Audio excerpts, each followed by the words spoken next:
हम सब श्री कृष्ण को भगवान के रूप में जानते हैं, लेकिन क्या आपको पता है कि उस दर्जे से पहले उन्हें एक और उपाधि मिली थी।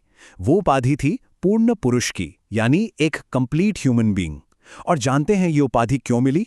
क्योंकि उन्होंने सिर्फ 64 दिनों में 64 ऐसी कलाओं में महारत हासिल की जो किसी भी इंसान को उसकी क्षमताओं के बिल्कुल शिखर पर ले जा सकती हैं।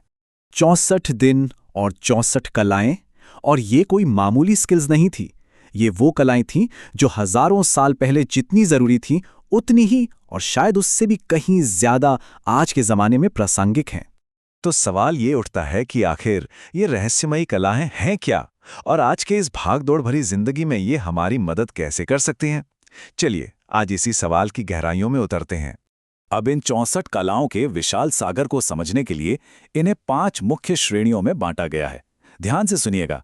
पहली है चारु कला, दूसरी हैकारु कला, तीसरी औपनिषदिक कला, चौथी बुद्धि कला और पांचवी क्रीड़ा कला। आइए एक एक करके इन्हें समझते हैं। शुरुआत करते हैं पहली श्रेणी से। पहली श्रेणी है चारु कला।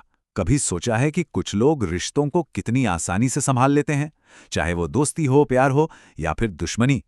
चारु कला असल में इसी का विज्ञान है, द साइंस ऑफ रिलेशनशिप्स।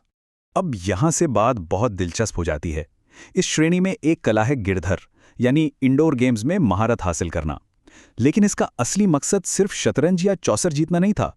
असली मकसद था सामने वाले के चरित्र को पढ़ना, वो जीत को कैसे संभालता है और उससे भी ज्यादा जरूरी वो हार का सामना कैसे करता है। जरा सोचिए, आज के कॉर्पोरेट बोर्डरूम में ये कला कितनी काम आ सकती है।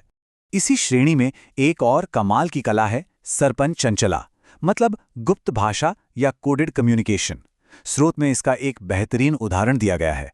मान लीजिए कोई कहता है, भैया इतने पैसे डलवा देना। अब सुनने में तो ये एक आम सा वाक्य लगता है ना? लेकिन क्या पता डलवा देना एक कोड वर्ड हो जिसका असली मतलब सिर्फ वो 2 लोग जानते हों। ये तो आज के जमाने की हाई स्टेक्स बिजनेस नेगोशिएशन का एक प्राचीन रूप हुआ। तो ये तो थीं संबंधों की कलाएं। अब चलते हैं कुछ बनाने की, कुछ निर्माण करने की दुनिया में, यानी कारुकला। ये उन प्रैक्टिकल स्किल्स के बारे में है जिनसे हम उपयोगी चीजें बनाते हैं। इसमें एक कला है धातु कला, और इसे समझने के लिए बाहुबली फिल्म का वो सीन याद कीजिए जब कटप्पा एक ही वार में तलवार की परख कर लेता है और कहता है, तलवार तो अद्भुत है पर हमारे राजा के सामने टिक नहीं पाएगी। ये कला सिर्फ हथियार बनाना नहीं है, बल्कि धातु को पहचानना, उसे सही अनुपात में मिलाना और फिर उसकी गुणवत्ता की सटीक परीक्षा करना है। ये तो एक तरह से एंशिएंट मटीरियल साइंस है। इसी श्रेणी में चिकित्सा की 2 बहुत ही महीन कलाएं हैं। पहली रथ कला, मतलब लक्षणों को देखकर जड़ी बूटियों और खनिजों से सही दवा बना लेना। लेकिन दूसरी कला औषधि सिद्धि शायद इससे भी ज्यादा गहरी है। ये इस बात की कला है कि कौन सी दवा किस इंसान को किस बीमारी में कितनी मात्रा में और कब देनी है। एक तरह से देखें तो एक फार्माकोलॉजी है तो दूसरा पर्सनलाइज्ड मेडिसिन। अब हम तीसरी श्रेणी में प्रवेश कर रहे हैं, औपनिषदिक कला। ये नाम उपनिषद से आया है, जो गहरे और गुप्त ज्ञान की ओर इशारा करता है। ये वो कलाएं थीं जिनका इस्तेमाल अपना प्रभाव डालने, प्रभुत्व स्थापित करने और कूटनीति में किया जाता था। और एक बात बता दूं, ये बहुत शक्तिशाली कलाएं हैं। इनमें से एक है वशीकरण, यानी किसी को अपनी इच्छा और प्रभाव के पूरी तरह अधीन कर लेने की कला। ये सिर्फ कोई जादू टोना नहीं, बल्कि मनोविज्ञान की बहुत गहरी समझ है। और वहीं दूसरी तरफ एक कला है विद्वेषण, यानी लोगों के बीच फूट और मतभेद पैदा करने की कला। ये कलाएं दिखाती हैं कि ये ज्ञान कितना विशाल था, जो इंसान की रचनात्मक और विनाशकारी दोनों ही क्षमताओं को समझता था। और अब हम पहुंचते हैं आखिरी 2 श्रेणियों पर, जो मन और शरीर के संतुलन के लिए बेहद जरूरी हैं। पहली है बुद्धि कला, जिसका लक्ष्य बुद्धि को तेज और निर्मल करना है।